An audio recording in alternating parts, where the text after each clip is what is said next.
गर्मी में खुले खेत में गरीब बहू की ठंडी रसोई। भगवान, सूरज निकल गया, मुझे किसी ने उठाया नहीं। पूरे आंगन में धूप आ गई है। इतनी धूप में अब मैं काम कैसे करूंगी। शिवानी अचानक नींद से उठती है। बाहर पूरी तेज धूप निकली हुई देखकर वो घबरा जाती है। शायद मम्मी मुझे उठा रही थी, लेकिन मैं इतनी गहरी नींद में थी, मैंने कुछ सुना ही नहीं। तभी वो सब मुझे सोता हुआ छोड़कर खेत में काम करने चले गए। शिवानी एक गरीब परिवार की बहू है। इसके ससुराल वालों के पास कुछ खेत हैं जो घर से थोड़ी दूर पर है।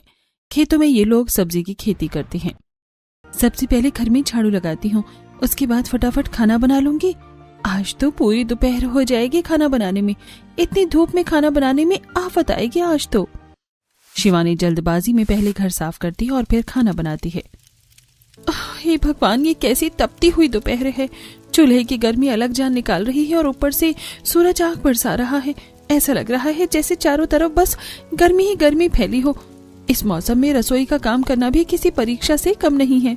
शिवानी का ससुराल ईंटों के 2 घरों का बना हुआ है जो धूप में बहुत ज्यादा तपते हैं। वैसे तो पूरा परिवार खेतों में काम करता है और उनका ज्यादातर समय खेतों में ही बीतता है, लेकिन शिवानी तो घर की बहू है, उसे घर का सारा काम संभालना पड़ता है। आंगन में एक खुली रसोई है, उसी में चूल्हे पर खाना बनाना पड़ता है। शिवानी चूल्हे पर खाना बना रही है और पूरी पसीने में भीग जाती है। तभी उसकी ननंद आरती खेत से आती है। अरे भाभी, आज तो आप बहुत देर तक सोई और बन गया क्या खाना? सब लोगों को बहुत भूख लगी है। आरती, कम से कम तुमने ही मुझे जगा दिया होता तो मुझे आज धूप में बैठकर ऐसे खाना न बनाना पड़ता। देखो धूप कितनी ज्यादा हो गई है, मुझसे तो खाना बन ही नहीं रहा। अरे भाभी, मैंने सोचा कहीं रात को आपको गर्मी के कारण ठीक से नींद नहीं आई होगी, इसीलिए मैंने आपको डिस्टर्ब नहीं किया। रुकिए, मैं इस धूप का कुछ इलाज करती हूँ। आरती घर में से चारपाई लाती है, उसे दीवार के सहारे चूल्हे के ऊपर खड़ा करती है और ऊपर से उस पर एक तिरपाल डालती है। हाँ, थोड़ी सी छांव तो हो गई है, लेकिन कहीं चूल्हे की आग इसमें न लग जाए। वैसे भी गर्मी में आग बड़ी जल्दी फैलती है। ऐसा कुछ नहीं होगा, अभी मैं यही हूँ, आप आराम से खाना बना लो। आरती अपनी भाभी का पूरा सहयोग करती है। शिवानी जैसे तैसे करके खाना बनाती है। उसके बाद दोनों ननंद भाभी खेत में काम कर रहे बाकी लोगों के लिए खाना लेकर जाती हैं। जैसे ही शिवानी खेत की भीगी हुई मिट्टी पर पैर रखती है, अरे यहाँ तो कितनी ठंडी है, पैरों को कितना सुकून मिल रहा है। शिवानी चप्पल उतार कर एक तरफ रखती है और नंगे पैर ही खेत में चलती है। शिवानी को ऐसा करता देख सुमित कहता है, अरे भाभी, क्या कर रही हो आप? बच्चों वाली हरकतें। देवर जी, आप जरा चप्पल उतार कर खेत में आकर देखो, कितना अच्छा महसूस होता है। मिट्टी तो बर्फ जैसी ठंडी हो रही है। शिवानी की बात सुनकर राजेश और सरला हंसने लगते हैं। अरे बेटा, दिन भर इस मिट्टी में पानी आता है तो भला ये गर्म क्यों होगी? और ऊपर से सब्जियों की बेलों ने जमीन को पूरी तरह से ढक रखा है। यहाँ पर तो सूर्य की किरणें भी नहीं आती, तभी तो इस खेत की मिट्टी इतनी ठंडी है। मम्मी, खेत में घुसते हैं तो बहुत अच्छी ठंडी ठंडी फुहार जैसी लगती है। हमारे घर से अच्छा तो खेत ही है। तभी अमित भी हाथ धोकर वहाँ आ जाता है। अरे तुम दोनों बातें बनाती रहोगी या खाना भी परोसोगी? जल्दी खाना लगाओ, इतनी देर हो गई है, बहुत भूख लगी है। सब लोग खाना खाने बैठते हैं। शिवानी सभी को खाना परोसती है और ऐसे ही 1-2 दिन बीतते हैं। एक दिन शिवानी चूल्हे पर खाना बनाती है। आज तो 4 बजे ही उठ गई थी। उस समय तो मौसम थोड़ा ठीक था, लेकिन देखते देखते गर्मी ने अपना असर दिखाना शुरू कर दिया।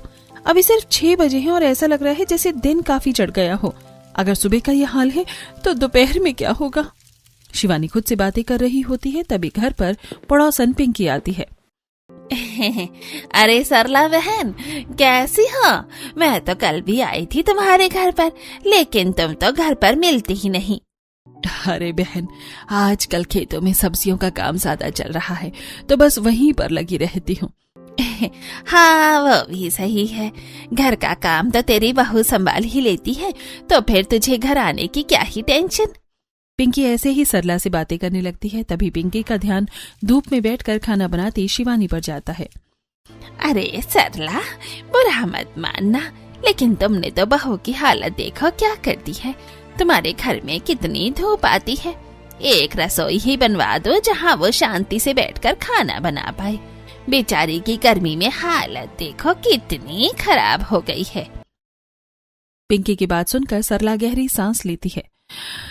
हाँ बहन जी, इस बार तो हम पूरी मेहनत और उम्मीद के साथ खेतों में जुटे हुए हैं। अगर फसल अच्छी हुई और सब्जियों के दाम ठीक मिले तो सबसे पहले घर की टूटी फूटी चीजें ठीक करवाएंगे और रसोई का काम भी पूरा करवा लेंगे। हाँ भाई, रसोई तो चाहिए ही। कम से कम इतनी गर्मी में इंसान छत के नीचे बैठकर खाना बना ले। पिंकी ऐसे ही बातें करके चली जाती है। ऐसे ही कुछ दिन बीतते हैं। मम्मी, घर का राशन खत्म हो गया है और नहाने के लिए साबुन और कपड़े धोने के लिए सर्फ भी नहीं है। सारे मिर्च मसाले भी खत्म हो गए हैं। अरे बेटा, मैंने तो कहा था अमित से, लेकिन तुझे तो पता है खेतों में आजकल ज्यादा काम फैला हुआ है। चल तू एक काम कर, लिस्ट बना ले, आज हम ही मार्केट से सामान ले आएंगे। शिवानी घर के सामान की लिस्ट बनाती है और दोनों सास बहू मार्केट के लिए निकलती हैं। रास्ते में खेतों में कुछ लोग रह रहे होते हैं। उन्हें देखकर शिवानी कहती है, मम्मी, इतनी गर्मी में तो घर से अच्छे खेत हैं। कम से कम जमीन और हवाएं ठंडी तो लगती हैं। और घर को देखो, ईंट के घर तो बिल्कुल आग की तरह तपते हैं। अरे बेटा, बस क्या ही बताऊं, मैंने तेरे पापा से पहले कहा था कि हम भी खेतों में घर बनवाएंगे, लेकिन उस वक्त उन्होंने मेरी सुनी नहीं और आज देखो, घरों में दिन में घुसना भी मुश्किल रहता है। सरला की बात सुनकर शिवानी चुप हो जाती है और मन में सोचने लगती है, कितना अच्छा होता अगर हमारे घर भी खेत में ही होते। मैं भी ऐसे ही खुले में रसोई बनाती और मुझे भी जो गर्मी में खाना बनाना पड़ता है उससे मेरी जान बच जाती। ऐसे ही दोनों सास बहू आपस में बातें करते हुए घर जाती हैं। कुछ दिन बीतते हैं। एक दिन, अरे शिवानी, ये पानी तो बहुत गर्म हो रहा है। तुम पंप से पानी नहीं लाई हो क्या? पानी तो मैं अभी लाई थी, आधे घंटे ही पहले, लेकिन गर्मी इतनी ज्यादा हो रही है कि घर में रखते ही पानी उबलने लगता है। हाँ, ये तो तुम सही कह रही हो। चलो मैं पानी लेकर आता हूँ। दरअसल शिवानी के घर पर पंप भी नहीं है। इन्हें यहाँ से थोड़ी दूर जाकर एक सरकारी हैंडपंप से ही घर के इस्तेमाल के लिए पानी भरकर लाना पड़ता है। अमित हैंडपंप से पानी भरकर लाता है। इधर शिवानी ने खाना बनाकर तैयार कर दिया है। सब लोग बैठकर खाना खाते हैं। ऐसे ही कुछ दिन बीतते हैं। एक दिन, हे भगवान, इतनी दूर है ये हैंडपंप, इतनी गर्मी में पानी लाना अलग ही मुसीबत है। ऊपर से चूल्हे पर जाकर खाना बनाओ। जून की चलचलाती धूप और गर्मी में शिवानी को दोगुनी मेहनत करनी पड़ती है। पहले वो इतनी दूर हैंडपंप से पानी भरकर लाती है और उसके बाद आंगन में रखे चूल्हे पर खाना बनाती है, जिसकी वजह से वो बहुत परेशान रहती है। लेकिन ससुराल वाले भी करीब हैं, उन पर भी तो ज्यादा जोर नहीं दे सकती, इसीलिए वो बेचारी चुपचाप सब कुछ करती है। ऐसे ही कुछ दिन बीतते हैं। एक दिन सब लोग खेत में सब्जी तोड़ने गए हुए होते हैं। तभी शिवानी दोपहर का खाना बनाने के लिए कमरे में जाती है और सब्जियों की डलियां निकालती है। अरे, इसमें रखी सारी सब्जियां तो खराब हो गई हैं। अब मुझे पहले खेत में से जाकर सब्जी लानी पड़ेगी। शिवानी घर से डलिया लेकर खेत में सब्जी लेने के लिए निकलती है। शिवानी को देखकर आरती कहती है, अरे भाभी, खाना लेकर आ गई हो क्या? मैं तो कब से आपका इंतजार कर रही थी। सच में बहुत भूख लग रही है, जल्दी से खाना दी तो। अरे इतनी जल्दी कहाँ खाना बन गया है? सब्जी बनानी थी। मैंने देखा कि सारी सब्जियां तो गली हुई हैं। अब पहले सब्जी लेने आई हूँ। शिवानी की बात सुनकर सुमित कहता है, अरे भाभी, आज तो मेरा करेला खाने का मन है। आप करेले तोड़ कर ले आओ। रुको, मैं तोड़ता हूँ। नहीं देवर जी, आप करो अपना काम, मैं तोड़ कर ले जाऊंगी। वैसे भी मुझे खेत से सब्जी तोड़ना बहुत अच्छा लगता है। मैं खुद ताजा सब्जियां तोड़ूंगी।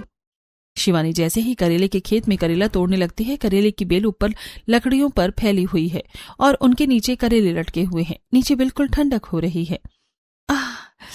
अरे यहाँ पर तो कितनी अच्छी ठंडक हो रही है। घर तो बिल्कुल आग उगल रहा है। एक पैर भी बिना चप्पल के नहीं रखा जा सकता, लेकिन यहाँ पर तो ऐसा लग रहा है जैसे बर्फ पर पैर रख लिया हो। सच में बड़ा सुकून मिल रहा है। भाभी, पेड़ पौधों के पास वैसे भी ठंडक होती है और यहाँ तो इतनी घनी बेल फैली हुई है कि इनके नीचे धूप जाती ही नहीं।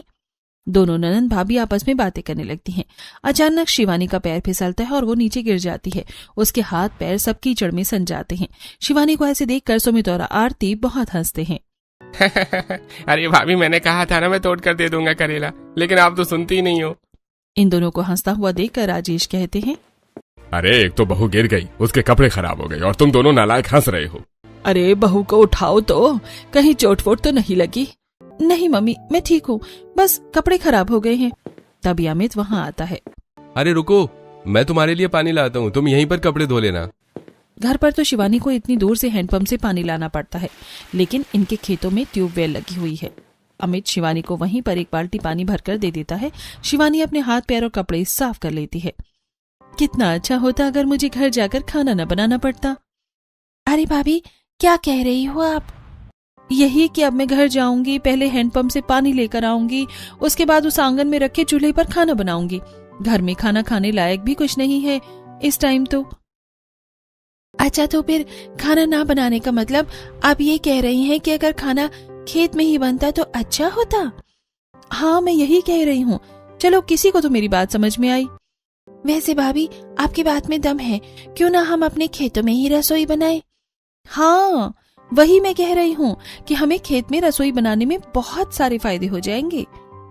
एक तो धूप में खाना नहीं बनाना पड़ेगा, दूसरा बार बार खेत में चक्कर नहीं काटने पड़ेंगे, और तीसरा पानी भी बिल्कुल पास में ही है। आरती को शिवानी का आइडिया बहुत पसंद आता है, लेकिन बाकी घर वाले इसके खिलाफ होते हैं। अरे बेटा, भला कोई खेतों में भी खाना बनाता है क्या? शिवानी, मैं अगले साल तुम्हारे लिए अच्छी सी रसोई बनवा दूंगा, लेकिन प्लीज खेत में तुम ये काम करने की मत सोचो। खाना तो घर पर ही अच्छा लगता है। बेटा, अमित सही कह रहा है। अब तू सब्जी ले जा, देख सबको भूख लगी है, जल्दी से खाना बना कर ले आ। खेत में पहले करेले तोड़ना, ऊपर से शिवानी का पैर फिसलना, इन सब में पहले से ही बहुत देर हो गई थी। फिर ऊपर से दोनों ननंद भाभी अपना आइडिया डिस्कस कर रही थी। इस तरह शिवानी को आज खाना बनाने में काफी देर हो जाती है। वो जाकर जल्दबाजी में पानी लाती है और फिर सब्जियां काटती है, और जैसे ही वो चूल्हे पर खाना बनाने लगती है, हे भगवान, इतनी गर्मी, ऊपर से मेरा हाथ जल गया। मैं तो मोटी मोटी रोटियां बनाई दे रही हूँ, कम से कम जल्दी तो बन जाएंगी। शिवानी गुस्से में खाने पर ज्यादा ध्यान नहीं देती और जल्दबाजी में खाना बनाकर खेत पर ले जाती है। भाभी, जल्दी से खाना लगा दो, मुझे बहुत भूख लगी है। तभी राजेश वहां आता है। राजेश खेत में बिल्कुल साफ जगह पर पहले पानी छिड़कते हैं, उसके बाद सब लोग वहां बैठकर खाना खाते हैं। पानी की वजह से मिट्टी गीली हो जाती है और वो नीचे से ठंडक का एहसास देती है। शिवानी सब लोगों को खाना परोस देती है। सब खाना खाना शुरू करते हैं। अरे बहू, ये कैसा खाना बनाया है तूने? इसमें तो जरा भी स्वाद नहीं है। और रोटियां भी इतनी मोटी मोटी हैं, ऊपर से जली हुई हैं। माफ करना पापा, लेकिन इतनी गर्मी में खाने में स्वाद पर ध्यान ही नहीं जाता। बस किसी तरह खाना बन जाए, ऐसा ही रहता है। ये सुनकर घर वाले चुपचाप खाना खाने लगते हैं। तभी शिवानी मन में ही सोचती है, आप लोग जो भी कहो, मैं तो अपने खेत में खुली रसोई बनाऊंगी। हाँ भाभी, सही कह रही हैं। अगर आइडिया काम कर गया तो बहुत अच्छी बात है, और अगर काम ना किया तो घर तो है ही। हाँ भाई, जिद्दी हो तुम दोनों भाभी नंद, कर लो जो करना है। हमारा पास समय नहीं है तुम्हारे इस एक्सपेरिमेंट में साथ देने का। शिवानी को अपने ससुराल वालों की तरफ से खेत में खुली रसोई बनाने की इजाजत मिलती है। वो खुशी खुशी घर जाती है और घर का काम निपटाती है। अगली सुबह होती है। आज उसने जल्दी खाना बना लिया था। वो सीधा खेत में आती है। आरती, पहले हमें रसोई का ढांचा बनाने के लिए 4 बांस की जरूरत पड़ेगी। भाभी, वो देखो, हमारे खेत की दूसरी तरफ बांस खड़े हैं, चलो वहीं से डंडे काट कर लाते हैं। आरती और शिवानी बांस के 4 डंडे काट कर लाती हैं और उन्हें एक साफ सुथरी जगह पर वर्गाकार आकार में गाड़ देती हैं। उसमें चारों कोनों पर एक एक गड्ढा खोद कर डंडे जमा देती हैं। भाभी, क्यों ना हम अपनी रसोई की छत पहले रस्सियों से जाल की तरह फैला दें और फिर उसके ऊपर घास फूस डाल दें, क्योंकि गर्मियों में घास को भिगोने से बहुत अच्छी ठंडी ठंडी हवाएं महसूस होती हैं। हाँ, मैं भी यही सोच रही थी। और हम अपनी रसोई के आसपास लौकी, तोरी, कद्दू, करेला, इन सब की बेल भी लगाएंगे। इनकी बेल से हमें सब्जियां तो मिलेंगी ही, साथ ही इनके पत्तों से हमारी रसोई के अंदर धूप भी नहीं आएगी, रसोई ठंडी रहेगी। हाँ, ये भी सही रहेगा, पर हमें एक दीवार तो बनानी ही पड़ेगी, जिसके लिए मिट्टी की जरूरत पड़ेगी। दोनों ननंद भाभी मिट्टी में बांस के डंडों को गाड़ देती हैं और मिलकर रसोई की एक तरफ की दीवार बना देती हैं। इस वाली दीवार पर हम घर का सारा सामान रख लेंगे, बाकी की दीवारें हमारी बेल से कवर हो जाएंगी और इन्हें हम घास फूस से ढक देंगे। इन दोनों को इतनी धूप के मौसम में इतनी लगन से काम करते हुए देखकर राजेश कहते हैं, क्या दिन देखने पड़ रहे हैं मेरे बच्चों को। आज अगर मेरे पास पैसा होता तो मैं अपनी बहू को एक अच्छी सी रसोई बनवा कर देता, लेकिन देखो हमारी बहू तो खुद ही जुगाड़ लगा रही है। पापा, कभी कभी जुगाड़ अच्छा होता है, आप ज्यादा मत सोचिए। वैसे भी इस बार अगर सब्जियों का सीजन अच्छा रहा तो हम अपनी अच्छी सी रसोई जरूर बनवा लेंगे। शिवानी रसोई बनाने में मेहनत करने के साथ साथ अपने ससुराल वालों को भी दिलासा देती है। शिवानी रसोई पर काम कर रही होती है कि तभी वहाँ पड़ोसन पूनम आती है। अरे सरला, आज तो मेरा पोता भिंडी खाने की बड़ी जिद कर रहा है। भाई जरा अपने खेत से ताजी भिंडियां तो तोड़ कर दे दो। सरला पूनम के लिए खेत से ताजी भिंडियां तोड़ने लगती है। तभी पूनम का ध्यान आरती और शिवानी पर पड़ता है। पूनम उन दोनों को देखकर हंसने लगती है। अरे तुम दोनों क्या पागलपन कर रही हो? अरे भला इतनी बड़ी होकर भी ये गुड्डे गुड़ियों वाला घर बना रही हो? पूनम की बात सुनकर शिवानी कहती है, काकी हम गुड्डे गुड़ियों वाला खेल नहीं बल्कि रसोई बना रही हैं। अरे खुले में रसोई? खेत में खुले में रसोई? भला कौन बनाता है ये? काकी बनाता तो कोई नहीं है, लेकिन हम बना रहे हैं। अरे बेटा, ये खाना पीना और ये सब तो घर पर ही अच्छा लगता है। तुम यहाँ कहाँ बेकार की मेहनत कर रही हो? और ये उसकी दीवारें, एक दिन आंधी तूफान आएगा और सब उड़ा कर ले जाएगा। और ये दीवार जो मिट्टी की बनाई है ना, बारिश में बह जाएगी। तुम बेकार में इतनी मेहनत बर्बाद कर रही हो। कोई बात नहीं काकी, जो होगा देखा जाएगा। अब तो हमने ठान लिया है और हम करके ही छोड़ेंगे। पूनम मुंह बनाते हुए भिंडी लेकर पैसे देती है और वहां से चली जाती है। जाते जाते मन ही मन बड़बड़ाती है, आजकल भलाई का जमाना नहीं है। किसी को अच्छा कहो तो उन्हें बुरा लगता है। और जब बारिश और आंधी तूफान में यह दीवार गिरकर टूट जाएगी ना, तब इन्हें समझ आएगा कि काकी सही कह रही थी। पूनम वहां से चली जाती है। दोनों ननंद भाभी आज का काम खत्म करके घर आती हैं। भाभी देखना, ये वाली चीजें जो हमने बोई हैं वो हाइब्रिड है। 15 दिनों में ही इनमें से बेल निकल जाएगी और इतनी तेजी से फैलेगी कि पूरी जगह ढक जाएगी। इसका मतलब जल्द ही हम अपनी खुली रसोई में खाना बना पाएंगे। ये सोचकर शिवानी और आरती बहुत खुश होती हैं। ऐसे ही दिन बीतने लगते हैं। एक दिन राजेश सब्जियां देखकर खुश होता है और कहता है, आज तो सारी सब्जियां तोड़कर मार्केट में बेचनी है, वरना सब खराब हो जाएंगी, क्योंकि सब्जियां अब तोड़ने लायक हो गई हैं। कद्दू तो देखो कितने मोटे मोटे लगे हुए हैं। अरे पापा, कल सुबह 4 बजे उठकर खेत में चलेंगे, क्योंकि धूप में काम नहीं होता। हाँ भैया, आप सही कह रहे हो। आप हम टाइम से सो जाते हैं। शिवानी ने सबके लिए खाना बना दिया था। सब खाना खाकर सो जाते हैं। अगली सुबह होती है। जल्दी सब उठकर खेतों में जाते हैं और सब्जियां तोड़ने लगते हैं। थोड़ी देर में सारी सब्जियां तोड़ ली जाती हैं। अरे भाई चलो, पहले कुछ खा लेते हैं, उसके बाद इन्हें मार्केट बेचने की तैयारी करेंगे। इतनी देर में शिवानी भी सबके लिए नाश्ता बनाकर ले आती है। सब लोग जमीन पर बैठकर खाना खाते हैं। उसके बाद सुमित, अमित और राजेश सब्जियां बेचने के लिए मंडी चले जाते हैं और सरला घर का कुछ काम करने के लिए गांव आ जाती है। इधर शिवानी और आरती अपनी रसोई में लग जाती हैं। आज दोनों ने मिलकर रसोई का काम पूरा कर दिया है। रसोई के ऊपर हरियाली वाली बेल भी आ गई है। वाह भाभी, हमारी रसोई कितनी सुंदर लग रही है। हाँ, मुझे तो इसे देखकर बहुत खुशी हो रही है। अब मैं इसमें बैठकर खाना बनाऊंगी तो गर्मी भी नहीं लगेगी। अगर हम रसोई को मिट्टी से लेप देंगे तो फिर गर्मी का सवाल ही पैदा नहीं होता। हाँ, ये सही कह रही हो तुम। चलो पहले दीवारों को थोड़ा सा और भर देते हैं। वैसे तो आरती और शिवानी रसोई बनाकर तैयार कर चुकी थी, लेकिन पहले वो नीचे वाली जमीन को मिट्टी से लीपती हैं, फिर दीवारों पर घास फूस लगाती हैं, उन पर हल्की हल्की मिट्टी लगाती हैं और ऊपर से पानी छिड़क देती हैं। आज का खाना तो मैं यही बनाऊंगी। देखना, जब पापा और तुम्हारे भैया मार्केट से आएंगे तो सब देखकर खुश हो जाएंगे। शिवानी और आरती मिलकर घर से रसोई का सारा सामान इस रसोई में जमाने लगती हैं। चारों तरफ हरियाली, मिट्टी, पानी और पेड़ पौधों की वजह से खेत का माहौल ही बदल जाता है। शिवानी रसोई में चूल्हा रखकर खाना बनाने लगती है। वाह, खाना बनाने में कितना मजा आ रहा है। आज तक जो खाना बनाना बोरिंग लगता था, अब उसमें मजा आ रहा है, वरना इस समय तो घर में बिल्कुल सीधी धूप लगती है। हाँ भाभी, सही कह रही हो आप। इतनी देर में सुमित, राजेश और अमित सब्जियां बेचकर मंडी से वापस आते हैं और शिवानी को रसोई में खाना बनाते हुए देखकर बहुत खुश होते हैं। मानना पड़ेगा भाई, तुमने जो कहा वो कर दिखाया। सच में तुम्हारी रसोई तो बड़ी शानदार लग रही है। तभी सुमित चप्पल निकालकर रसोई में आता है। अरे भाभी, ऐसा लग रहा है जैसे रसोई में एसी लगी हो। कितनी अच्छी ठंडी हवाएं आ रही हैं। दरअसल शिवानी ने रसोई में कुछ टूटे फूटे मटके भी रखे हैं, जिनमें पानी भरा हुआ है। ठंडी हवाएं उन मटकों के पानी को छूकर आती हैं, जिससे रसोई में एसी जैसी ठंडक बनी हुई है। तभी अमित और सरला भी वहां आते हैं। शिवानी, तुझे इस तरह सुकून से खाना बनाते हुए देखकर मुझे बहुत अच्छा लग रहा है, वरना धूप में खाना तुम बनाती थी और बुरा हमें लगता था। हाँ बेटा, सच में हम बहुत खुश हैं। तेरी इस ठंडी रसोई की वजह से हम लोग अब आराम से खाना खा पाएंगे, वरना हमें हमेशा यही लगता था कि हमारी बहू खून पसीना एक करके धूप में चूल्हे पर खाना बना रही है। रसोई इतनी बढ़िया बनकर तैयार हुई थी कि सब लोग उसे देखकर खुश भी होते हैं और भावुक भी हो जाते हैं। अरे मम्मी, आप इतना इमोशनल क्यों हो गई? आखिर बात क्या है? शिवानी के बार बार पूछने पर सरला बताती है।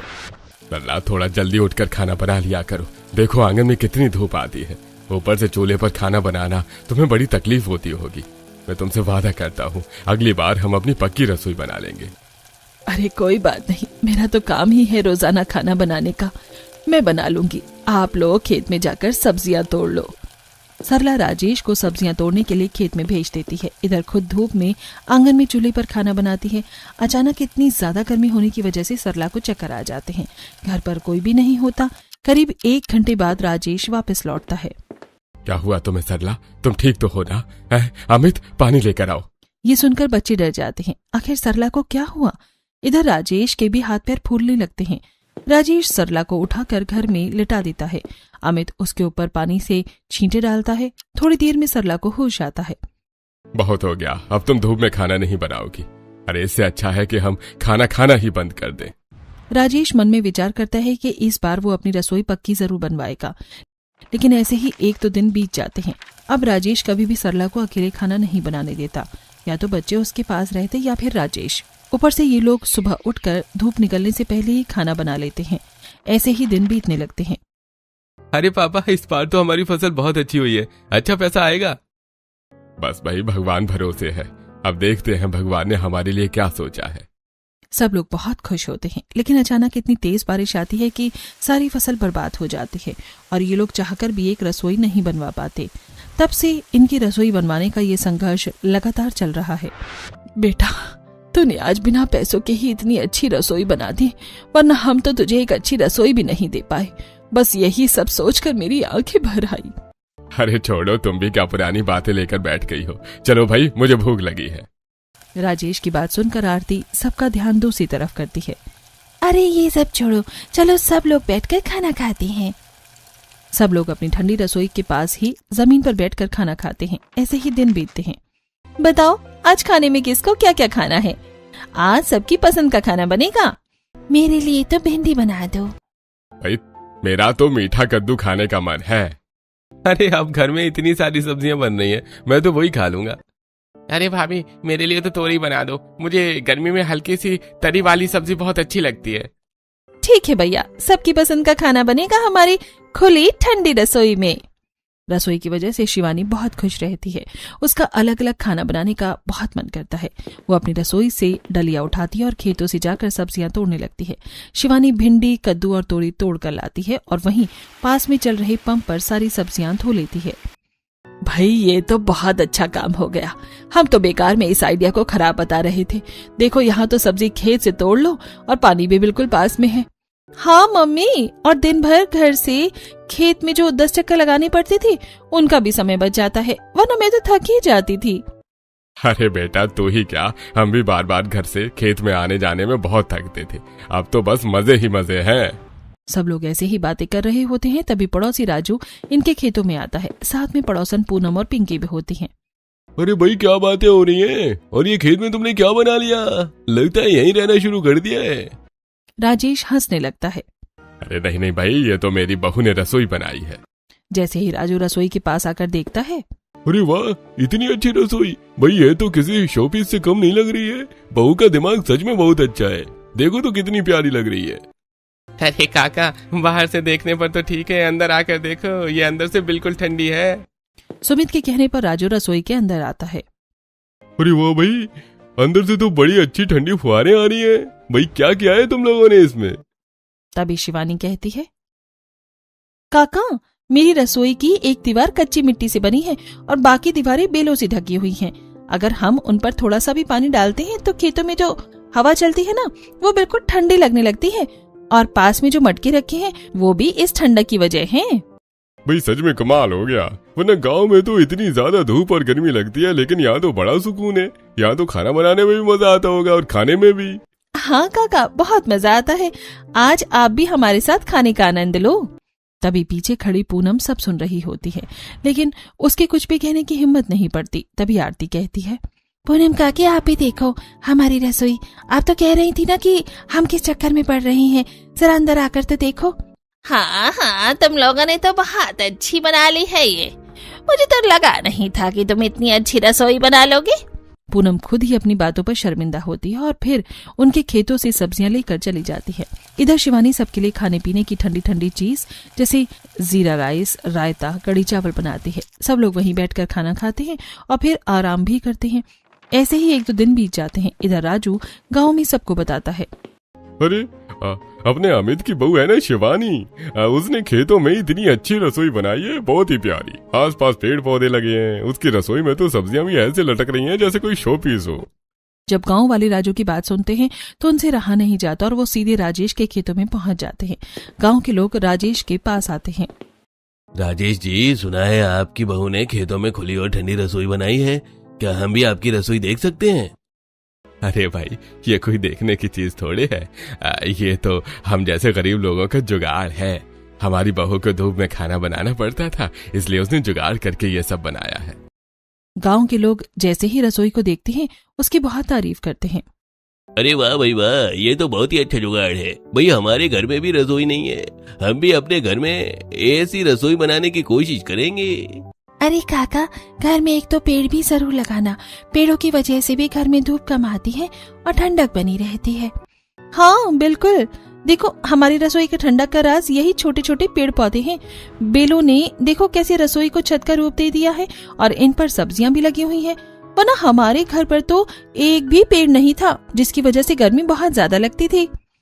सब लोग शिवानी की बात सुनते हैं। उन्हें शिवानी की बनाई हुई रसोई बहुत पसंद आती है और कुछ लोग तो अपने घर जाकर ऐसे ही रसोई बनाने की तैयारी भी शुरू कर देते हैं। इधर गांव वालों के साथ एक लड़का भी होता है जो शिवानी की ठंडी रसोई की फोटो खींचता है। जब शिवानी रसोई के बारे में बता रही होती है तो वो उसकी वीडियो बनाकर अपने इंस्टाग्राम अकाउंट पर पोस्ट कर देता है। ऐसे ही 1-2 दिन बीत जाते हैं।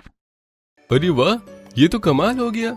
शिवानी भाभी की वीडियो पर तो इतनी ज्यादा लाइक आ रही हैं, ये तो वायरल हो गई। और पापा देखो तो कमेंट में सब लोग पूछ रहे हैं भाई लोकेशन कहाँ है। दरअसल शिवानी की खेतों में बनी खुली और ठंडी रसोई दूर से देखने पर बहुत अच्छी लगती है और पास से भी बहुत प्यारी लगती है, क्योंकि आसपास शिवानी ने छोटे छोटे फूलों के पौधे लगाए हुए हैं। रसोई की दीवारों और छत पर सब्जियों की बेल लगी हुई है और उन पर सब्जियां लटक रही हैं। नीचे से रसोई मिट्टी से लीपी हुई है जिससे ठंडक बनी रहती है। आसपास छोटे छोटे मटकों में पानी भरा हुआ है जो रसोई को और आकर्षक बनाता है। अरे भाई, तो बता दो ना कि हमारे गांव के खेतों में है, आ जाएंगे लोग देखने। राजेश के कहने पर विनीत लोगों के कमेंट का जवाब देता है और अगले ही दिन शिवानी की रसोई को देखने वालों की भीड़ लग जाती है। इतने सारे लोगों को देखकर शिवानी हैरान रह जाती है। अरे दीदी, ये सब हमारे खेत में क्या करने आ रहे हैं? लगता है इन सब लोगों को भी हमारी रसोई के बारे में पता चल गया है, ये इसी को देखने आए हैं। इन दोनों की बात सुनकर तभी अमित कहता है, अरे शिवानी, तुम तो छा गई। तुमने तो रसोई नहीं कोई एंटीक पीस बना दिया है। देखो तो लोग इसे देखने के लिए आ रहे हैं। सब लोग आकर शिवानी की रसोई देखते हैं और उसकी बहुत तारीफ करते हैं। कुछ लोग तो रसोई के आसपास बैठकर फोटो भी खिंचवाते हैं। थोड़ी देर बाद सब लोग चले जाते हैं। हमारी बहू ने सिद्ध कर दिया कि अगर दिमाग हो तो कुछ भी हो सकता है। और नहीं तो क्या, भला किसने सोचा था कि हम भी एक ठंडी रसोई में बैठकर खाना बना रहे होंगे और खा रहे होंगे। हाँ मम्मी, आप सही कह रही हो, वरना हम तो कब से पैसे जमा करने में लगे हुए थे कि हमारी पक्की रसोई होगी, लेकिन भाभी ने तो ऐसा कर दिया कि अब हमें पक्की रसोई की जरूरत ही नहीं है। सुमित की बात सुनकर सब लोग हंसने लगते हैं। ऐसे ही कुछ दिन बीतते हैं। शिवानी अपनी ठंडी रसोई में खाना बनाती है और सब लोग खाने का आनंद लेते हैं। इधर अब सब लोग खेत में ही ज्यादा समय बिताने लगते हैं, इसीलिए अपनी सब्जियों पर भी ज्यादा ध्यान दे पा रहे हैं। सरला, जो सपना हम इतने सालों से देखते आ रहे हैं, शायद इस साल वो सच हो जाएगा।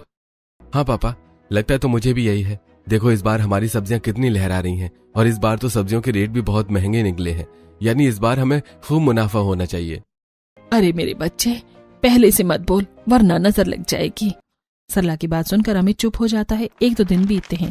एक दिन सुबह सभी घरवाले जल्दी उठकर सब्जियां तोड़ते हैं और घर के तीनों मर्द सब्जियों को बाजार में बेचकर वापस आते हैं। वापस आते समय राजेश बहुत खुश होता है। पापा, आपके चेहरे की चमक बता रही है आज अच्छा खासा मुनाफा हुआ है, तो बताइए मेरे लिए क्या लेकर आए हो? अरे भाई, इस बार हम सबकी मेहनत रंग लाई है और मैं किसी एक के लिए नहीं बल्कि सबके लिए लेकर आया हूँ। राजेश सारे पैसे शिवानी के हाथ पर रख देता है। बेटा, तूने इस घर में बहुत कुछ सहा है, बहुत मेहनत की है, लेकिन अब वो नहीं होगा। अब हम इन पैसों से अपना अच्छा सा घर बनाएंगे और उसमें तेरी एक अच्छी सी रसोई भी बनवाएंगे। अगली सुबह होती है। घर बनने का काम शुरू होने में अभी कुछ दिन बाकी होते हैं। शिवानी रोज की तरह अपनी ठंडी रसोई में पहुंचती है। रात में हुई हल्की फुहार की वजह से बेलों के पत्तों पर पानी की बूंदें चमक रही होती हैं। मिट्टी से लीपी हुई दीवारों पर भी हल्की नमी होती है, जिसकी वजह से रसोई के अंदर ठंडक बनी हुई है। वाह, बाहर तो इतनी धूप निकल रही है, लेकिन यहाँ पर तो अभी भी कितनी ठंडक है। चलो आज खाने में भी ठंडी ठंडी रसमलाई बना लेते हैं। रात का दूध भी रखा हुआ है। शिवानी ठंडी रसोई में ठंडी रसमलाई बनाने की तैयारी करती है। वो मटकों पर थोड़ा पानी डालती है। खेतों से आती हुई हवा मटकों और गीली मिट्टी को छूकर रसोई के अंदर पहुंचती है। पूरा माहौल एकदम सुहावना हो जाता है। भाभी सच बताऊं तो अब मुझे भी इस रसोई की आदत हो गई है। यहाँ आते ही मन खुश हो जाता है। मुझे तो लगता है ये रसोई नहीं, हमारा दूसरा घर है। शिवानी ताजी तोरी, भिंडी और हरी मिर्च काट कर चूल्हे पर चढ़ा देती है। सब्जियों की खुशबू पूरे खेत में फैलने लगती है। ऊपर बेलों से लटकते कद्दू और करेली इस रसोई की सुंदरता को और बढ़ा रहे होते हैं। अरे भाभी, आज तो खुशबू खेत के दूसरे कोने तक जा रही है। लगता है कुछ खास बन रहा है। कुछ खास नहीं, बस अपनी ठंडी रसोई का जादू है। अब ठंडी रसोई का खाना भी ठंडा होना चाहिए, इसलिए मैंने आज लौकी का रायता और चावल बनाए हैं। अरे जब तुमने ये रसोई बनाने की बात कही थी तब मुझे बिल्कुल भरोसा नहीं था, लेकिन आज देखो, यहाँ बैठते ही मन को सुकून मिल जाता है। और सबसे बड़ी बात, अब हमारी बहू को धूप में परेशान नहीं होना पड़ता। यही देखकर सबसे ज्यादा खुशी होती है। पापा, पक्का घर तो बाद में बना है, लेकिन हमारे परिवार की असली पहचान तो यही रसोई बन गई है। सच कहूँ तो मैंने बस अपनी परेशानी दूर करने के लिए ही इसे बनाया था। मुझे नहीं पता था ये हम सबकी इतनी प्यारी जगह बन जाएगी। शिवानी की बात सुनकर सब लोग भावुक हो जाते हैं, पर तभी शिवानी कहती है, वो सब तो ठीक है पापा, लेकिन खाना मैं अपनी इस रसोई में ही बनाऊंगी।